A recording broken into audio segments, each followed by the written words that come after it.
Hi friends, இன்றைக்கி தை குபேர கிருத்திகை வீட்டில் இருந்தபடியே மிக எளிமையான முறையில் விரதம் இருப்பது பற்றி தான் இந்த பதிவில் பார்க்க போகிறோம். முருகப்பெருமான வளர்த்த கார்த்திகை பெண்களின் நினைவாக கொண்டாடுறது தான் கிருத்திகை விரதம்.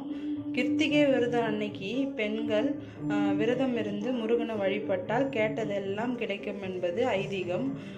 அது மட்டும் இல்லாமல் நானும் கிருத்திகை அன்னைக்கு முருகனை வழிபட்டு எனக்கும் நிறைவேறியிருக்கு. அதனால தான் உங்ககிட்ட இந்த வீடியோவை ஷேர் பண்ணணும்னு நினைக்கிறேன்.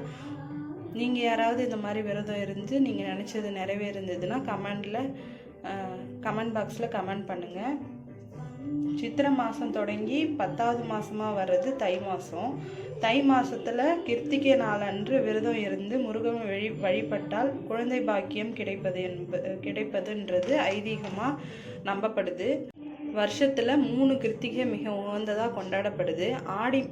ஆடி மாதத்தில் வர கிருத்திகை ஆடி கிருத்திகைனும், கார்த்திகை மாதம் வரும் கிருத்திகை கார்த்திகை தீப திருநாளாகவும் வழிபடுறோம். அதே மாதிரி தை மாதத்தில் வர கிருத்திகையை தை கிருத்திகையாகவும் மிக விமர்சையாக எல்லார் வீட்லேயும் கொண்டாடுறோம். நீங்கள் எப்படி உங்கள் வீட்டில் கொண்டாடுறீங்கன்றதை கமெண்ட் பாக்ஸில் கமெண்ட் பண்ணுங்கள்.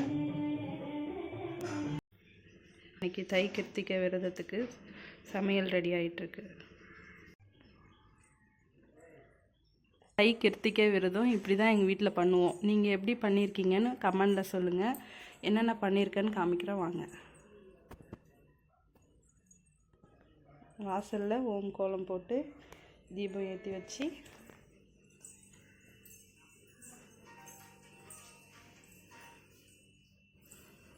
நாங்கள் இப்படி தான் பூஜை பண்ணுவோம். நீங்கள் எப்படி பண்ணுவீங்க, வேறு என்ன பண்ணணும்னு ஷேர் பண்ணுங்கள், கமெண்ட் பண்ணுங்கள்.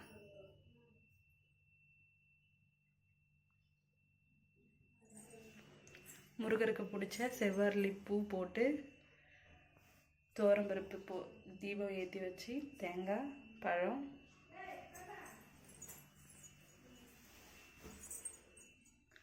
பால் பாயாசம் தயிர் வச்சு மாவிளக்கு தீபம் வச்சு